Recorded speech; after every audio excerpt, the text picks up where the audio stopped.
മത്തായി എഴുതിയ സുവിശേഷം 17-ാം അധ്യായം. 6 ദിവസം കഴിഞ്ഞ ശേഷം യേശു പത്രോസിനെയും യാക്കോബിനെയും അവൻ്റെ സഹോദരനായ യോഹന്നാനെയും കൂട്ടി തനിച്ച് ഒരു ഉയർന്ന മലയിലേക്ക് കൊണ്ടുപോയി അവരുടെ മുമ്പാകെ രൂപാന്തരപ്പെട്ടു. അവൻ്റെ മുഖം സൂര്യനെ പോലെ ശോഭിച്ച് അവൻ്റെ വസ്ത്രം വെളിച്ചം പോലെ വെള്ളയായി തീർന്നു. മോശയും ഏലിയാവും അവനോട് സംഭാഷിക്കുന്നതായി അവർ കണ്ടു. അപ്പോൾ പത്രോസ് യേശുവിനോട്, കർത്താവേ, നാം ഇവിടെ ഇരിക്കുന്നത് നന്ന്. നിനക്ക് സമ്മതമെങ്കിൽ ഞാൻ ഇവിടെ 3 കുടിൽ ഉണ്ടാക്കാം. ഒന്ന് നിനക്കും, ഒന്ന് മോശയ്ക്കും, ഒന്ന് ഏലിയാവിനും എന്ന് പറഞ്ഞു. അവൻ പറയുമ്പോൾ തന്നെ പ്രകാശമുള്ള ഒരു മേഘം അവരുടെ മേൽ നിഴലിട്ടു.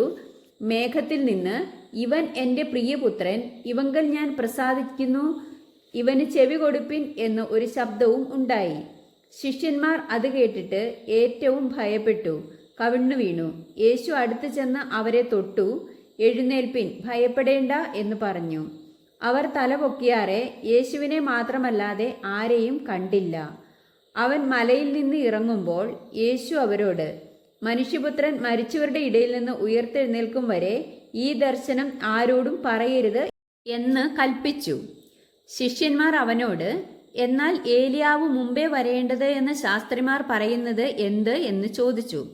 അതിനവൻ, ഏലിയാവ് വന്ന് സകലവും യഥാസ്ഥാനത്താക്കും സത്യം. എന്നാൽ ഏലിയാവ് വന്നു കഴിഞ്ഞു എന്ന് ഞാൻ നിങ്ങളോട് പറയുന്നു.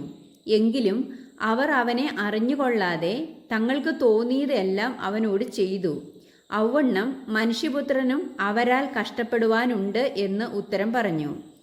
അവൻ യോഹന്നാൻ സ്നാപകനെക്കുറിച്ച് തങ്ങളോട് പറഞ്ഞു എന്ന് ശിഷ്യന്മാർ ഗ്രഹിച്ചു. അവർ പുരുഷാരത്തിൻ്റെ അടുക്കൽ വന്നാറെ ഒരു മനുഷ്യൻ വന്ന് അവൻ്റെ മുമ്പാകെ മുട്ടുകുത്തി, കർത്താവേ, എൻ്റെ മകനോട് കരുണയുണ്ടാകണമേ. അവൻ ചന്ദ്രരോഗം പിടിച്ച് പലപ്പോഴും തീയിലും പലപ്പോഴും വെള്ളത്തിലും വീണ് വല്ലാത്ത കഷ്ടത്തിലായി പോകുന്നു. ഞാൻ അവനെ നിന്റെ ശിഷ്യന്മാരുടെ അടുക്കൽ കൊണ്ടുവന്നു, എന്നാൽ സൗഖ്യം വരുത്തുവാൻ അവർക്ക് കഴിഞ്ഞില്ല എന്ന് പറഞ്ഞു. അതിന് യേശു, അവിശ്വാസവും കോട്ടവുമുള്ള തലമുറയെ, എത്രത്തോളം ഞാൻ നിങ്ങളോട് കൂടി ഇരിക്കും, എത്രത്തോളം നിങ്ങളെ സഹിക്കും?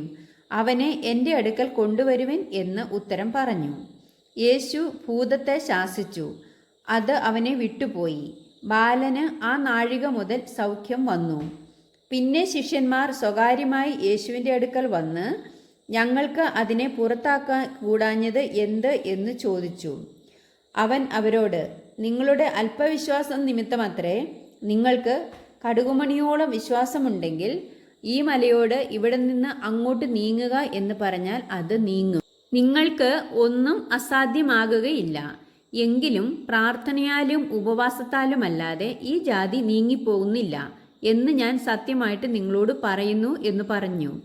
അവർ ഗലീലയിൽ സഞ്ചരിക്കുമ്പോൾ യേശു അവരോട്, മനുഷ്യപുത്രൻ മനുഷ്യരുടെ കയ്യിൽ ഏൽപ്പിക്കപ്പെടുമാറായിരിക്കുന്നു. അവർ അവനെ കൊല്ലുകയും 3-ാം നാൾ അവൻ ഉയർത്തെഴുന്നേൽക്കുകയും ചെയ്യും എന്ന് പറഞ്ഞു. അവരോ ഏറ്റവും ദുഃഖിച്ചു.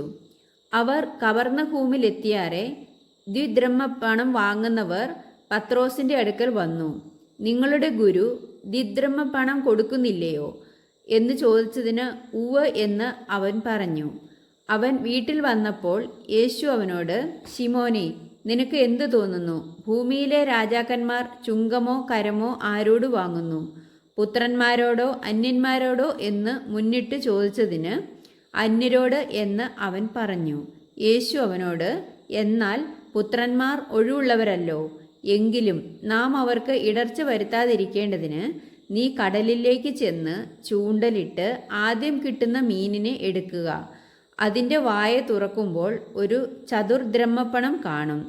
അത് എടുത്ത് എനിക്കും നിനക്കും വേണ്ടി കൊടുക്കുക എന്ന് പറഞ്ഞു.